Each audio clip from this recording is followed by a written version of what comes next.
नमस्कार। आज की हमारी कहानी है सोने की थाली।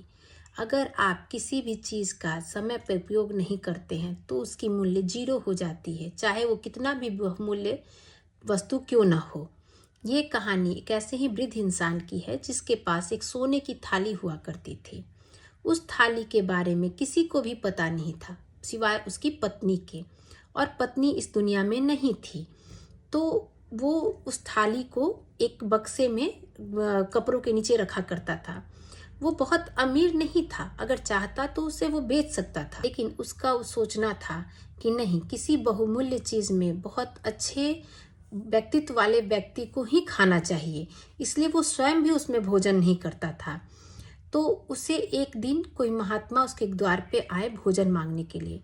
तो उसने सोचा कि ये महात्मा है, पहुँचे हुए हैं, इनको ही सोने की थाली में भोजन करना चाहिए। और वो जैसे ही सोने की थाली निकालने गया तो वो रुक गया। सोचा, बोला कि जो महात्मा दिन भर सबके द्वार पे जाके मांग के खाते हैं, उनका व्यक्तित्व इतना बड़ा कैसे हुआ कि वो सोने की थाली में खाना खा सके।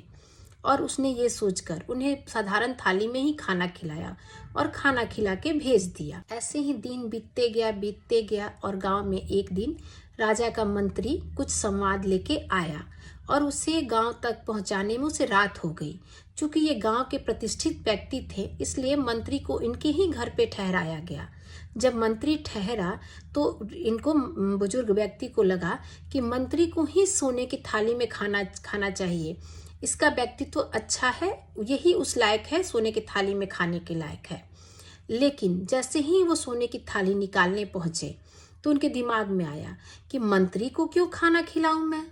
मंत्री राजा होते तो कोई बात होती, ये कोई राजा है कि मैं इसे सोने की थाली में खाना खिलाऊं। और ऐसे उसने उनको भी सोने की थाली में खाना नहीं खिलाया और साधारण थाली में खाना खिला दिया। उसके बाद जब मंत्री चले गए, भगवान इसकी कहीं ना कहीं सुन रहे थे। भगवान कुछ दिनों के बाद गांव में राजा पहुंचे, और राजा इसलिए पहुंचे क्योंकि वो बगल के गांव में युद्ध लड़ने गए थे और वहां से वो युद्ध हार चुके थे। जब वो युद्ध हार गए तो इस गांव में आए थे सेना बटोरने के लिए और लोगों को एकत्रित करने के लिए, ताकि लोगों को फिर से इकट्ठा कर सके और उनको फिर से युद्ध के लिए तैयार कर सके। और ऐसा करते करते राजा को भी रात हो गई और राजा को रात को रुकना पड़ा।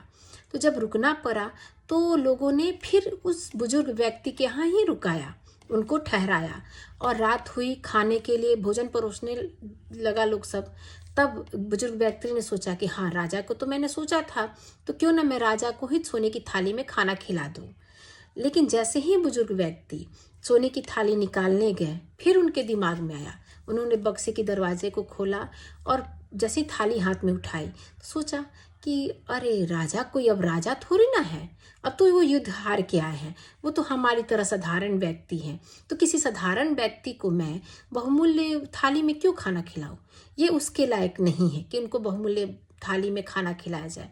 और उस बुजुर्ग व्यक्ति ने उसको फिर से संदूक में रख दिया, बक्से में रख दिया, और इस तरह थाली में राजा को भी खाना नहीं खिलाया। राजा भी साधारण थाली में खाना खा के चले गए। ऐसे ही कुछ दिनों के बाद उस बुजुर्ग व्यक्ति की मृत्यु हो गई। क्योंकि उस थाली के बारे में कोई नहीं जानता था, उनकी वाइफ जानती थी या वो जानते थे, बेटा बहू भी नहीं जानता था।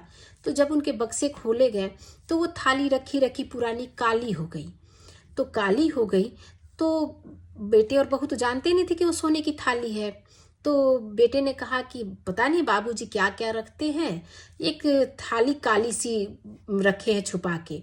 तो बहू ने कहा कि उस काली थाली में कौन खाएगा, उसको छोड़ दो, अपने टॉमी कुत्ते को बोले कुत्ते के लिए वो प्लेट निकाल दो, कुत्ता उसमें खाना खाएगा। और ऐसा ही हुआ। उस दिन के बाद से कुत्ते ने उसमें खाना खाना शुरू कर दिया, उन्होंने कुत्तों को उसमें खाना देना शुरू कर दिया। तो ये कहानी का सार यही है कि बड़े बड़े लोग समय पे नहीं खिलाया, उसमें बड़े बड़े समय लोग आए, उसमें खाना नहीं खाए, और उस थाली की औकात क्या रह गई? जब समय पे उसे यूज नहीं किया तो उस थाली की औकात क्या रह गई? कुत्ता उसमें खाना खा रहा है। तो छोटी सी कहानी है, लेकिन सार यही है कि भाग्य आपको मौके बार बार देता है, लेकिन ज़रूरत है आपको पहचानने की और अगर आपने समय पे उसे पहचान लिया तो आप कहाँ से कहाँ जा सकते हैं, लेकिन अगर नहीं पहचाना तो आपकी कोई औकात नहीं रहती है। ये कहानी यही कहता है कि अगर राजा और मंत्री को खाना खिलाया होता तो आज कहाँ ख्याति होती, आज उस थाली की औकात कुत्तों की खाने की हो गई। धन्यवाद।